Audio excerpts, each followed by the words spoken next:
전도서 말씀 우리가 8장 16절부터 9장 10절까지 함께 읽었습니다. 전도서에 계속적으로 우리가 생각해 오는 중요한 내용들은 인생이란 과연 무엇인가 하는 것에 대한 이야기입니다. 소위 인생 탐구 이야기 이렇게 말할 수 있는 부분이죠. 우리가 이렇게 사이사이에 토막토막 이렇게 살펴보면서 그 사이사이에 어떤 게 인생의 의미가 있나라는 것들을 전도자는 쭉 말해 오고 있습니다. 그러면서도 또다시 반복하고 심화하고 하는 일들이 반복되고 있다는 겁니다. 오늘 우리가 함께 읽어가는 이 부분에서 우리가 확인하는 부분은 우리의 인생살이가 참 수고롭다는 겁니다. 수고롭고 피곤한 인생살이라는 것을 이야기합니다. 그러한 모든 인생살이에 그 어느 누구도 피할 수 없고 또 그 수고로운 인생의 결말 그리고 그 결말에 이르러 가는 과정마저도 참 곤비하다, 비참하다라는 사실을 전도자는 우리에게 보여주고 있습니다. 그러면서 우리의 인생살이 남겨진 우리의 삶의 기회를 어떻게 하면 보람과 기쁨을 갖고 살아갈 수 있을까? 그러한 내용들을 오늘 본문 속에서 우리가 확인하게 됩니다. 오늘 우리가 읽은 이 본문의 내용을 몇 가지로 좀 정리해 볼 수 있겠는데 8장 16절 17절에서는 하나님께서 행하시는 일들을 우리 사람이 헤아릴 수 없고 측량할 수 없고 이해할 수 없다라는 사실을 또다시 이야기해 줍니다. 그리고 의인이나 악인이 맞는 일반적인 운명, 공통적인 운명이 무엇인가 하는 부분들을 쭉 이야기를 해나갑니다. 9장 1절로부터 3절까지 그런 이야기를 하다가 9장 4절로부터 6절에서 하나의 전환점을 소개해 주는데 그 전환점이 뭐냐? 살아있다고 하는 것이 기회다라는 것을 말해주는 겁니다. 그러면서 그 주어진 기회를 과연 우리가 어떻게 쓰는 것이 바람직한가 하는 내용이 9장 7절에서부터 마지막 10절까지 쭉 표현되어 있다는 겁니다. 그래서 일련의 그런 주제들을 우리가 이 본문 속에서 우리가 확인할 수 있다는 겁니다. 먼저 우리가 생각하는 부분은 우리의 인생이 지나치게 수고롭다라는 사실을 우리가 발견한다는 겁니다. 8장 16절 말씀 같이 한번 보시죠. 내가 마음을 다하여 지혜를 알고자 하며 세상에서 행해지는 일을 보았는데 밤낮으로 자지 못하는 자도 있도다. 무엇인가를 알고자 해서 살펴보았다. 이런 표현들. 전도자가 많이 사용하고 있는 표현이기도 합니다. 16절에서 말하고자 하는 것은 인생이 수고를 더하고 수고를 더하고 참 수고로운 인생이다라는 사실을 전도자는 다시 한번 말해주고 있습니다. 그러면서도 하나님께서 행하시는 그 일들을 우리 인생은 헤아릴 수가 없고 그것을 다 측량할 수가 없다라는 사실을 설명해 주고 있습니다.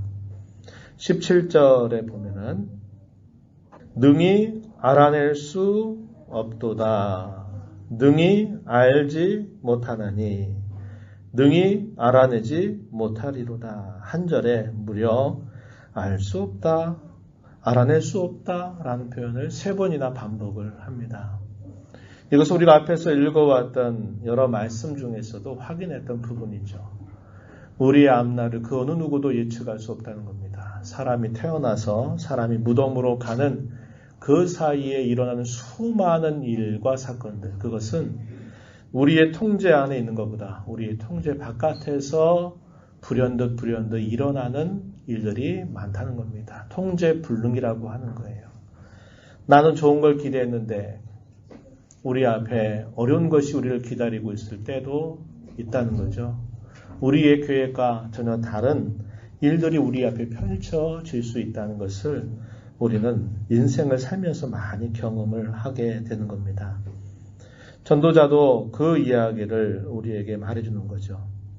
하나님께서 행하시는 모든 행사를 살펴보니까 해 아래에서 행해지는 일을 사람이 능히 알 수 없다.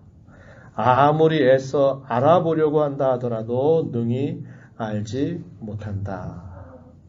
어떤 지혜자가 나는 알겠다라고 말할지 모르나 역시 그도 능히 알아내지 못한다. 이렇게 이야기를 합니다.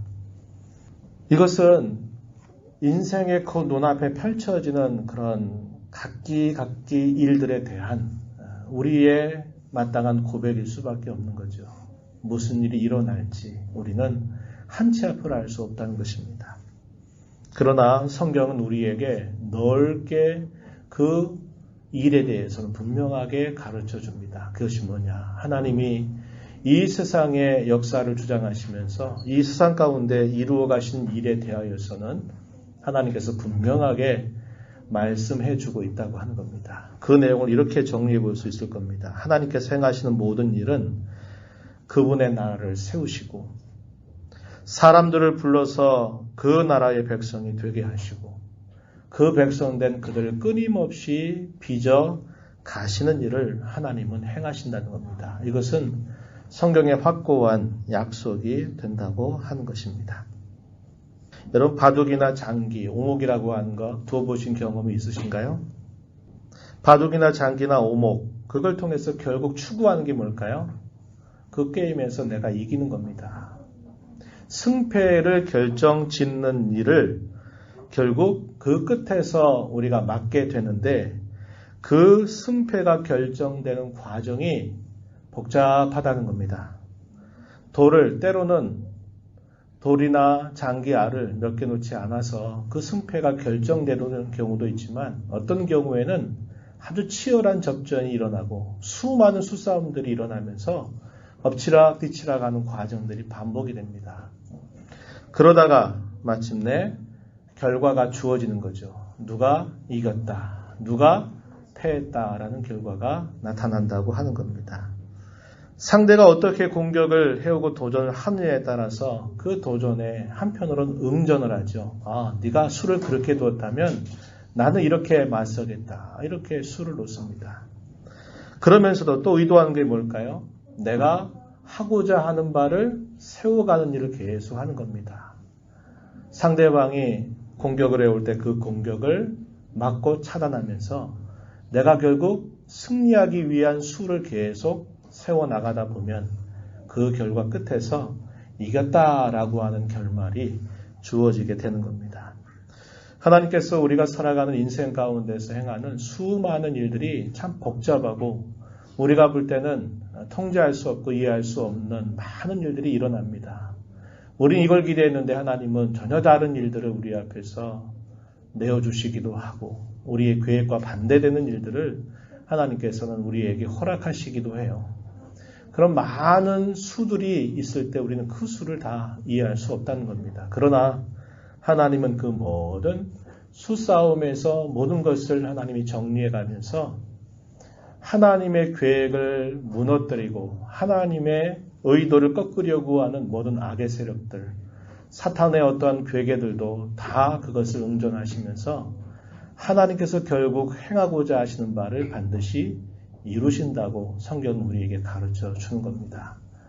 그래서 우리가 옛날에 그런 얘기도 비유적으로 이야기했지만 짧게 보게 되면 우리의 인생은 비극일 것처럼 보이지만 그러나 넓게 길게 보게 될 때 우리의 인생은 희극이다 이런 말을 어떤 사람이 있죠. 찰리 채플린이라고 하는 유명한 사람이 그 얘기를 했습니다.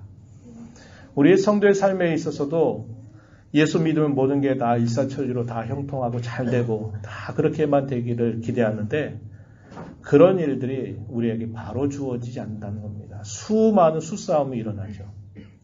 우리의 가는 길을 사탄이 방해하고 타락하고 죄악된 세상 가운데서 끊임없는 방해가 있죠. 우리 안에 남아있는 죄의 부패한 습성들이 우리로 하여금 가는 길을 끊임없이 스스로 가로막게 하는 이런 수많은 수들이 우리 앞에 늘 있습니다. 그러다 보니까 엎치락 뒤치락 하는 일들이 일어나요. 그러나 하나님 우리에게 약속하시죠. 그분이 우리에게 약속하신 것을 분명히 이루어 주신다고 약속하십니다. 우리 하나님 지혜로우신 분이시며 우리 하나님은 그 능력이 출중하신 분이셔서 우리에게 약속하신 것을 능히 이루어 주시는 전능자요, 전지자가 되시기 때문에 그러합니다. 우리가 잘 알고 있는 성경 구절을 다시 떠올려 볼 수 있겠죠. 로마서 8장 28절로부터 30절 말씀에 우리 성도에게 이루어 주시겠다고 약속하신 분명한 일, 그것에 대해서 우리는 다시 한번 확인할 수 있어요. 우리가 알거니와 하나님을 사랑하는 자, 곧 그의 뜻대로 부르심을 입은 자들에게는 모든 것이 합력하여 선을 이루느니라. 하나님이 미리 하신 자들을 또한 그 아들의 형상을 본받게 하기 위하여 미리 정하셨으니 이는 그로 많은 형제 중에서 맏아들이 되게 하려 하심이니라. 또 미리 정하신 그들을 또한 부르시고 부르신 그들을 또한 의롭다 하시고 의롭다 하신 그들을 또한 영화롭게 하셨느니라. 우린 이것을 안다라고 바울 사도는 말한 겁니다. 지금 내 눈앞에 펼쳐지는 수많은 일과 사건들을 내가 통제할 수 없고 그게 왜 일어난지 어떻게 해야 될지 그런 것들을 알지 못하지만 그러나 우리는 안다. 하나님께서 우리에게 약속하신 바를 우리는 믿기 때문에 우리의 장래를 안다. 우리로 하여금 모든 것이 합력하여 선을 이루게 하시는데 우리로 그 결말에 있어서는 하나님의 아들의 형상을 본받게 하신다. 하나님의 성품을 닮아가게 하신다. 그러한 일을 이루시기 위해서 주님은 우리를 정하셨고 우리를 부르셨고 우리를 의롭다 하셨고 우리를 영화롭게 하셨다라고 분명하게 말하고 있는 것입니다. 우리는 이걸 붙잡는 거죠. 우리의 가는 인생의 걸음 속에 우리 앞에 시시각각으로 변하는 수많은 상황들에 너무 주목하다 보면 우리의 인생의 걸음을 놓쳐버리기 쉽습니다. 그럴 때는 멀리 바라보는 겁니다. 멀리. 운전을 배우고 난 다음에 운전을 할 때 처음 초보자들은 차선을 지키기가 굉장히 어렵습니다. 왜냐하면 이 운전석이 차의 딱 중앙에 있으면 조금 쉬운데요. 우리 한국에 같은 경우에는 운전석 어느 쪽에 운전석이 있나요? 왼쪽에 있죠. 유럽 같은 경우는 오른쪽에 있기도 합니다만 그러다 보니까 내가 가까이 있는 쪽은 알겠는데 저 반대편 쪽은 이 차 바퀴가 선을 받는지 안 받는지를 알기가 어려워요. 그래서 내가 이쪽만 보고 가다 보면은 뒷사람이 볼 때는 저 사람 한쪽이 항상 치우쳐서 이렇게 가는 모습이 보여요. 그럴 때 노련한 운전자들은 조언합니다. 가까이를 보지 말고 멀리 바라보고 운전하라고 얘기해요. 그러면은 이렇게 한쪽으로 치우쳐 가던 그 차의 그 행로가 중앙으로 이렇게 다가서는 것을 볼 수 있습니다. 여러분 아시죠? 운전 많이 하시는 분들 계시기 때문에 그렇습니다. 우리의 인생에 가까운 것만 우리가 바라보고 살 때는 항상 치우치기가 쉽습니다. 알 수도 없어요. 이 결말이 어떻게 언제 끝날는지 알 수가 없어요. 그러나 우리는 그럴 때 하나님의 약속의 말씀을 붙잡고 우리의 시선을 멀리 향해야 됩니다. 그래야 우리의 걸음이 치우치지 않고 바르게 갈 수 있게 된다고 하는 것입니다. 이렇게 이러한 내용들을 쭉 했는데요. 그 다음에 전도자가 하는 말은 뭐냐면 9장으로 넘어가서 전도자는 의인이나 악이나 공동적인 운명을 맞이하는 일에 있어서는 아무런 차이가 없다. 이 사실을 이야기해 줍니다. 모든 인생들은 다 하나님의 손 아래 있다. 이렇게 이야기해요. 1절 한번 보세요. 이 모든 것을 내가 마음에 두고 이 모든 것을 살펴본 즉 의인들이나 지혜자들이나 그들의 행위나 모두 다 하나님의 손 안에 있으니 사랑을 받을는지 미움을 받을는지 사람이 알지 못하는 것은 모두 그들의 미래의 일들이기 때문이다. 이렇게 이야기해 줍니다. 모든 인생은 다 하나님의 손 아래 있다. 하나님의 주관 아래 있다. 하나님의 주권 아래 있다. 라는 사실을 전도자는 이야기하고 모든 사람이 가는 그 길은 일반이고 공통이고 같다. 이 사실을 이야기해 줍니다.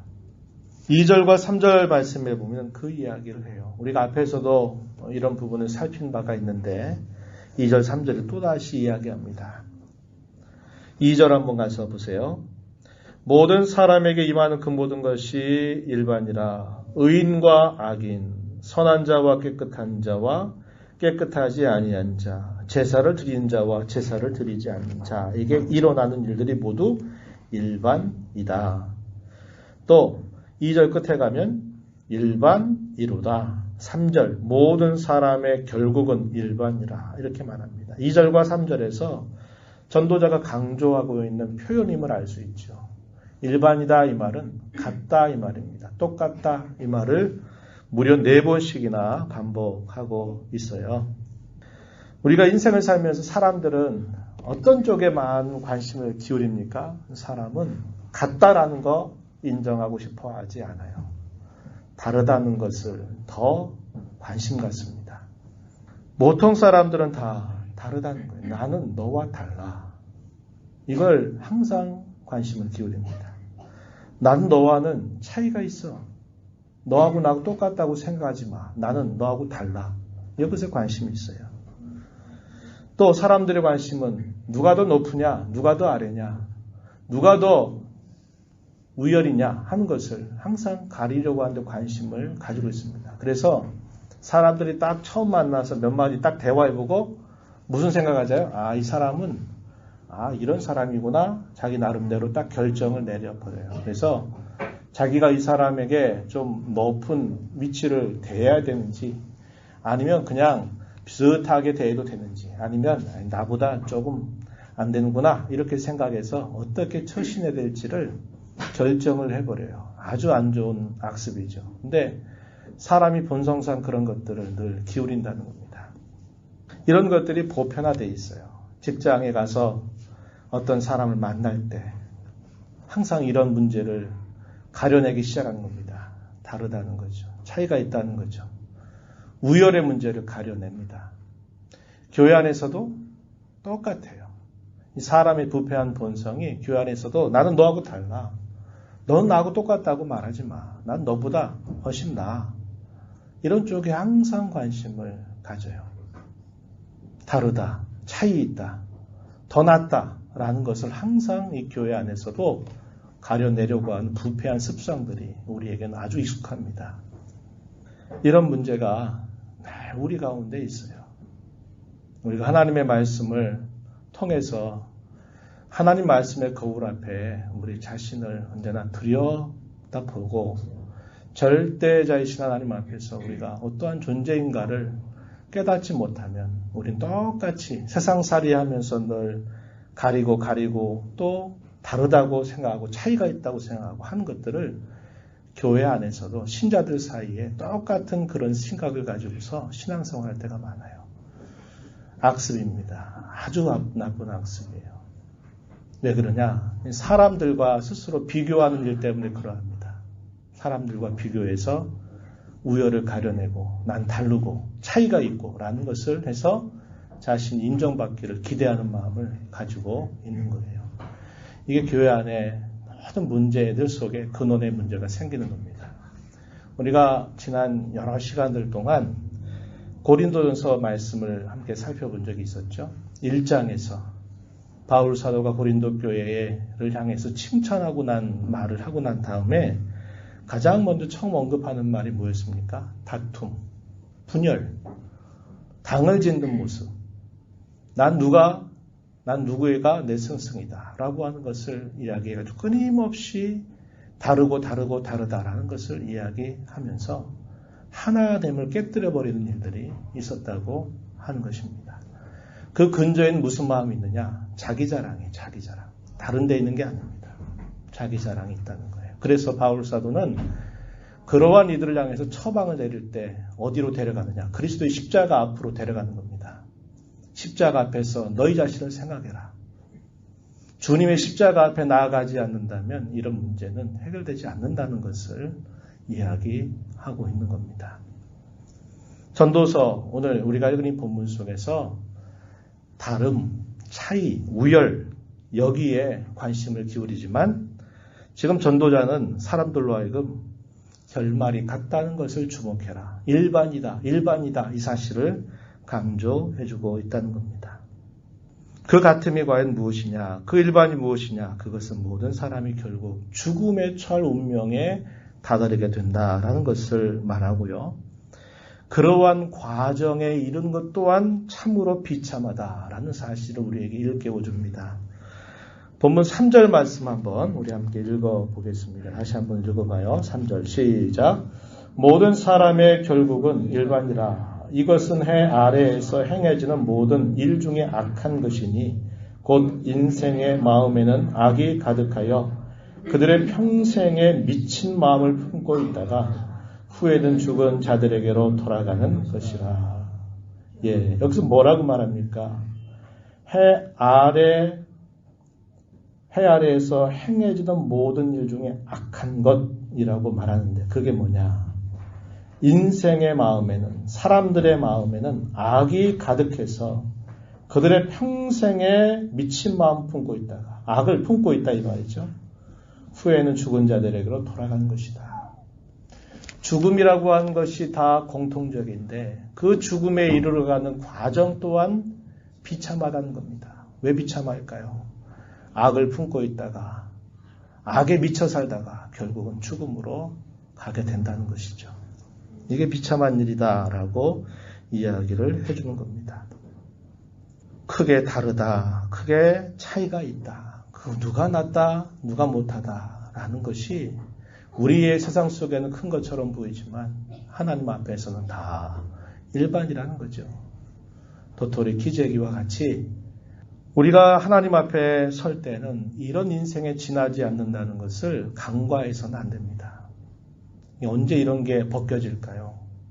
조금 전 말씀드렸지만 하나님 앞에 우리가 서지 않으면 안 벗겨집니다. 이 껍데기 같은 이 양파 껍질과 같이 두터운 우리의 이런 가식적인 껍데기들, 이런 죄악의 껍데기들이 그리스도 앞에 하나님 앞에 독대하지 않으면 하나님 앞에 서지 않으면 벗겨지지가 않게 돼 있다. 이렇게 성경 우리에게 가르쳐 주고 있어요. 그래서 우리는 늘 하나님 앞에 그래서 서기를 힘쓰고 또 힘쓰고 또 힘쓰는 일을 해야만 돼요. 그래야만 우리의 모든 교만한 마음들이 꺾어지고 허탄한 마음들이 다 사라지고 제 자리를 잡을 수 있게 된다는 것입니다. 이렇게 전도자는 그것을 이야기하고 그러면서 또 하나의 전환점이 될 만한 이야기를 건네줍니다. 4절부터 6절에서 뭘 말하느냐? 죽음이라는 게 모든 사람에게 다 끝이고 하지만 그러나 우리가 살아있다고 하는 것은 우리에게 여전히 아직 기회가 있는 것이다 라고 이야기합니다. 터닝 포인트, 전환점을 우리에게 제시해 주고 있어요. 5절 말씀 먼저 한번 보세요. 5절에 이렇게 말합니다. 산 자들은 죽은 줄을 알되 죽은 자들은 아무것도 모르며 그들이 다시는 상을 받지 못하는 것은 그들의 이름이 잊어버린 바 됨이니라. 이렇게 말하죠. 죽은 자들의 이름은 그가 어떻게 살았든지 그가 무슨 일을 했든지 결국은 사람들의 생각 속에서 잊혀져 버리고 만다. 이 사실을 이야기하고 지금 전도자가 강조한 것은 오히려 4절에 있어요. 4절. 한번 보세요. 4절. 모든 산자들 중에 들어있는 자에게는 누구나 소망이 있음은 산자가 죽은 사자보다 낫기 때문이다. 살아있다라는 것은 소망이 있다고 이야기합니다. 무슨 소망? 자기의 허탄하고 허망한 인생을 바꾸어 제대로 살 소망이 있고 기회가 있다는 거예요. 그래서 어떻게 비유했어요? 살아있는 개가 죽어있는 사자보다 낫다. 이렇게 이야기합니다. 개와 사자가 살아있다면 비교가 되겠어요? 개는 아무것도 아니죠. 사자 앞에 무슨 힘을 쓸 수가 있겠습니까? 아무것도 아니에요. 그런데 죽음과 삶 앞에서는 개라도 사자보다 낫다. 언제? 개가 살아있다면 죽어있는 사자보다 그것이 더 낫다라고 이야기하는 겁니다. 왜냐? 그것이 바로 기회가 되기 때문에 그러하다고 이야기합니다. 어떤 기회입니까? 더 많은 거 누려볼 기회? 더 오래 살 수 있다고 하는 기회? 그런 기회가 아니라 곤비한 인생을 곤비하지 않게 살아갈 수 있는 기회.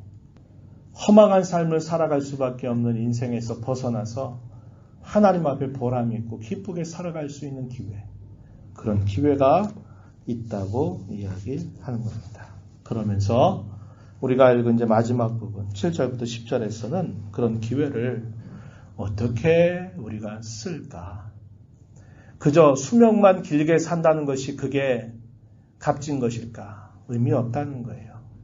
나이만 많이 먹는다 그래서, 내가 살아갈 날이 길고 많다 그래서 의미가 있는 게 아니라 내가 무엇을 하며 살아가느냐는 것이, 그것이 중요하다라고 이야기합니다. 4가지 정도를 본문에서 표현해 줍니다. 첫 번째 7절 보면은 이렇게 말합니다. 기쁨으로 즐거운 마음으로 살아갈 기회를 쓰라는 겁니다. 인생을 살면서 수고롭고 곤비하고 일하고 또 일하고 또 일하고 일하는데 아무런 낙도 없이 그저 일만 하다가 곤비하게 인생을 마감하는 그런 것이 아니라 자기 인생 속에서 기뻐하고 즐거워할 수 있는 그런 기회를 가지라는 거예요. 그런데 여러분, 이런 기쁨과 즐거움은 일시적으로 우리가 얻고 또 일시적으로 그것을 얻지 못하고 하는 일들은 우리 일생 속에 늘 있는 일입니다. 내가 어떤 원하는 일들이 있게 되고 그 일들이 일어나면 좋다, 기쁘다라고 기뻐하죠. 그러나 그 일이 항상 있는 게 아니죠. 또 삶의 환경이 역전이 되면 또 괴로움과 슬픔이 우리를 찾아오게 됩니다. 이런 일시적인 기쁨, 일시적인 즐거움이 아닌 진정한 기쁨과 진정한 즐거움, 이것은 오직 어떻게 주어지는 걸까요? 하나님의 선물이죠. 하나님께로부터 주어지는 것입니다. 이걸 다르게 우리의 신앙의 내용으로 말하면 이렇게 말할 수 있을 거예요. 죄와 그 세력으로부터 자유와 해방을 얻게 되어야 한다는 겁니다. 우리의 양심이 평화를 얻어야 한다는 겁니다. 하늘로부터 주어지는 신령한 기쁨이 우리에게 있어야 한다고 하는 겁니다. 그래야 우리가 살아가는 삶 속에서 참으로 기쁘고 즐겁게 우리의 인생을 살아갈 수 있다는 거예요. 우리가 죄로부터, 그 죄의 세력으로부터 벗어나지 않는다면 이런 기쁨이나 이런 즐거움 우리의 것이 될 수 없는 겁니다. 우리는 원칙적으로 그리스도의 대속으로 말미암아 이러한 은혜를 입은 사람들이 되었어요. 그러나 여전히 성도로 살아가는 우리의 삶 속에서도 여전히 우리에게 요구되고 있는 중요한 부분이라고 하는 겁니다. 신앙생활 한다 말하면서 항상 죄 아래, 그 죄의 세력에 끌려다니는 사람, 신앙생활 한다고 하면서 마음에 양심의 거리낌이 있고 평화를 누리지 못하는 사람, 신앙생활 한다 그러면서 하늘로부터 주신 하늘의 기쁨이 그의 심령 속에 찾아보기 어렵고 늘 찌들어 살아가는 그런 삶의 모습을 보이는 사람 많이 있다는 겁니다. 왜 그럴까요? 죄와 그 죄의 세력으로부터 벗어나지 않는다면요, 안 된다는 겁니다. 우리가 죄 유혹을 받아서 죄 가운데 빠지게 되면 어떻게 해야 됩니까? 그 죄로부터 빨리 벗어나야 돼요. 죄 아래, 영향력 아래 계속 우리를 둬보세요.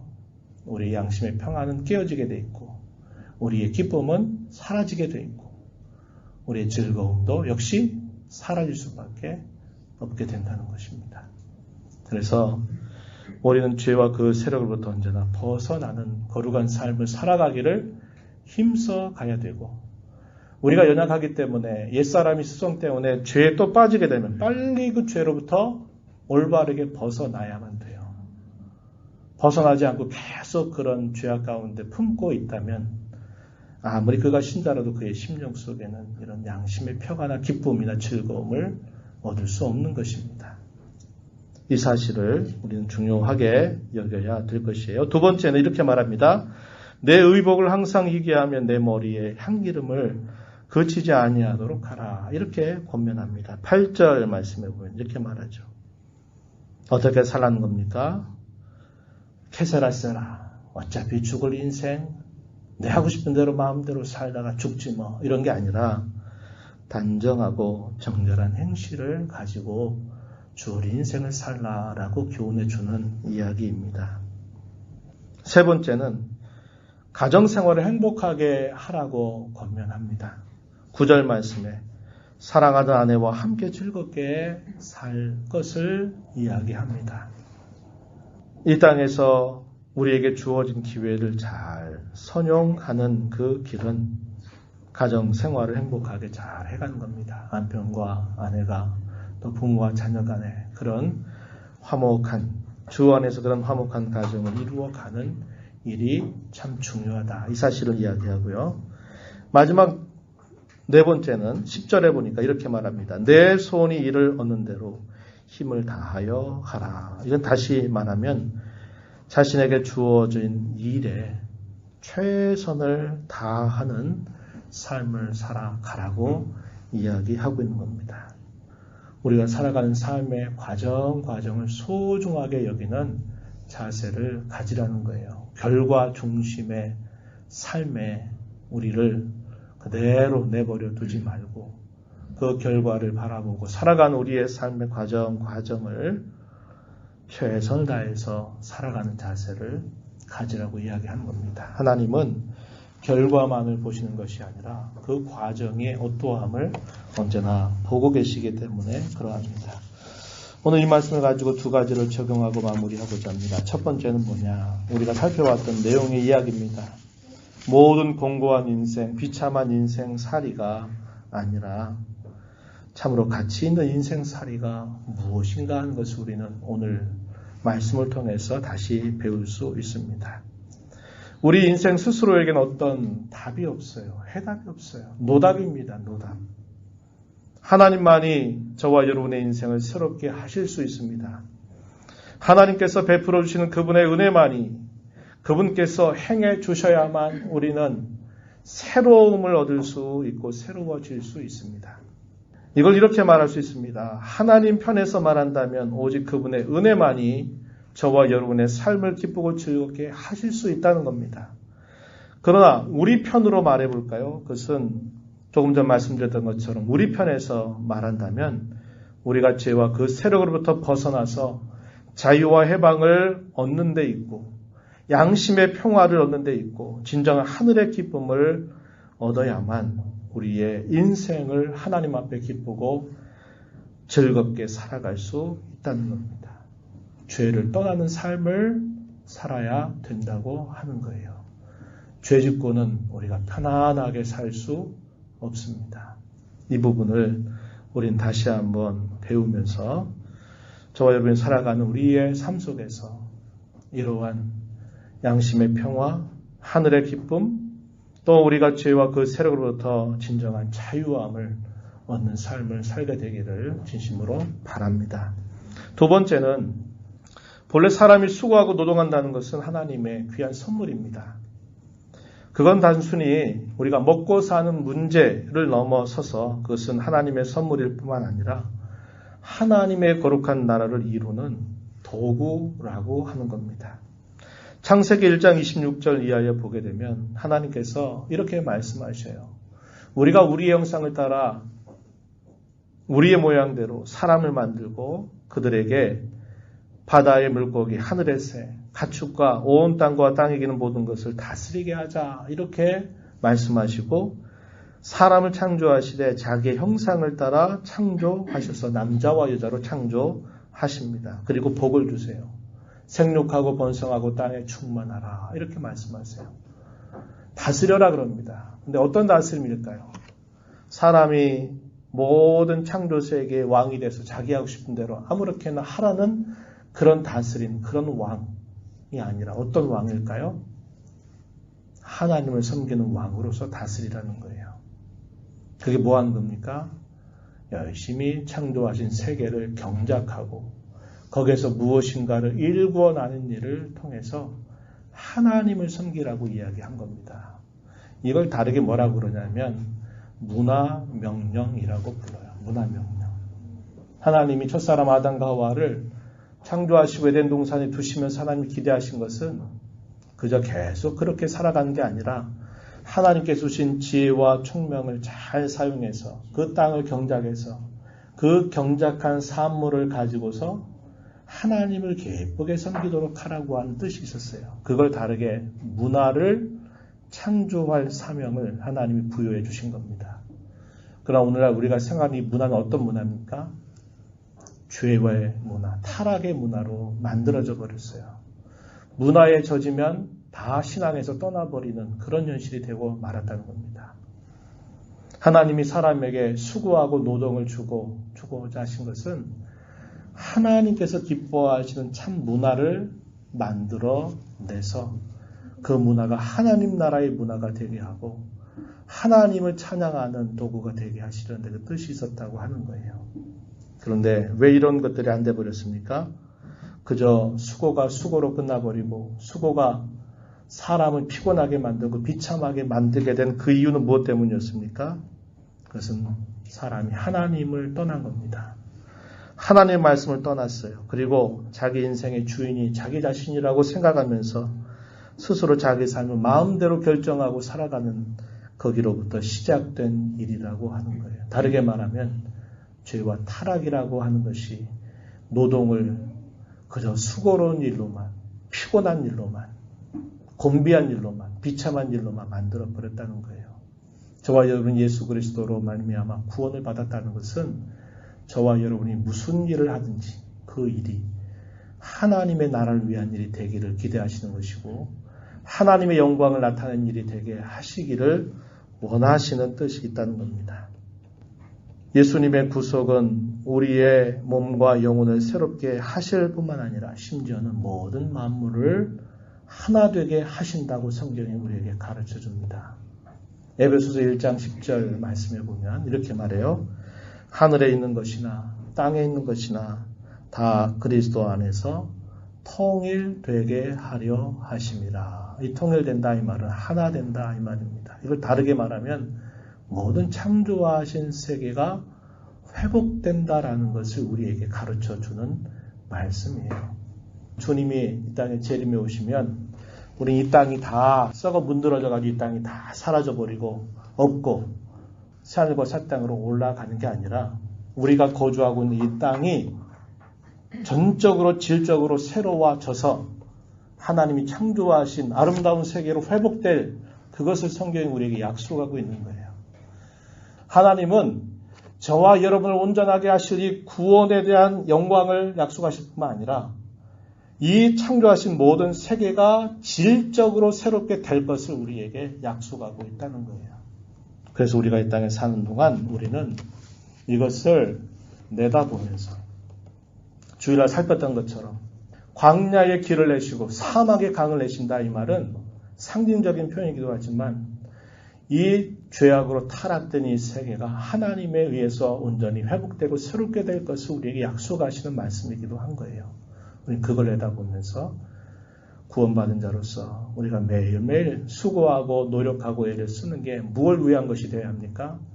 먹고 살기 위해서. 그저 교회 헌금하기 위해서가 아니라 내가 한 일을 통해서 하나님의 기쁨이 되고 하나님의 나라에 속한 일이 되게 하기 위해서 내가 수고하며 땀을 흘리며 살아가는 삶을 살아야 될 것을 우리에게 가르쳐 줍니다. 저와 여러분의 남은 삶이 그러한 삶에 힘을 기울이며 살아가는 복된 삶이 되기를 축복합니다. 하나님 아버지, 오늘도 저희들에게 귀한 말씀을 통해서 우리가 하나님 앞에 과연 누구인가를 또다시 일깨워 주시고 감사합니다. 우리 사람은 다름, 차이, 우열을 항상 관심을 가지고 글 가지고 판단하고 또 그것을 우리가 많은 것을 행하지만 하나님 앞에서 우리 인생을 돌아볼 때 우리가 다 곤비한 인생이고 비참한 인생임을 우린 다시 한번 기억합니다. 하나님의 은혜가 아니면 그리스도의 대속의 은혜가 아니면 우리는 새로질 수 없는 곤비한 자임을 다시 한번 깨닫고 예수 그리스도 안에서 저희들에게 베풀어 주신 이 구원으로 말미암아 우리를 새 사람으로 만드시고 우리를 새롭게 하시는 그런 은혜를 받아 살아가게 하셨사오니 저희들이 무엇을 하든지 하나님의 나라를 위하여서 수고하고 애를 쓰며 살게 하시고 저희들의 심령 속에 하늘의 기쁨이 충만하고 양심의 평화가 가득하고 죄와 그 죄의 세력으로부터 벗어나서 참된 자유를 누리면서 하나님 앞에 기쁘고 즐겁게 우리의 인생을 최선을 다해 살아가도록 인도하여 주옵소서. 예수님 이름으로 기도하옵나이다. 아멘.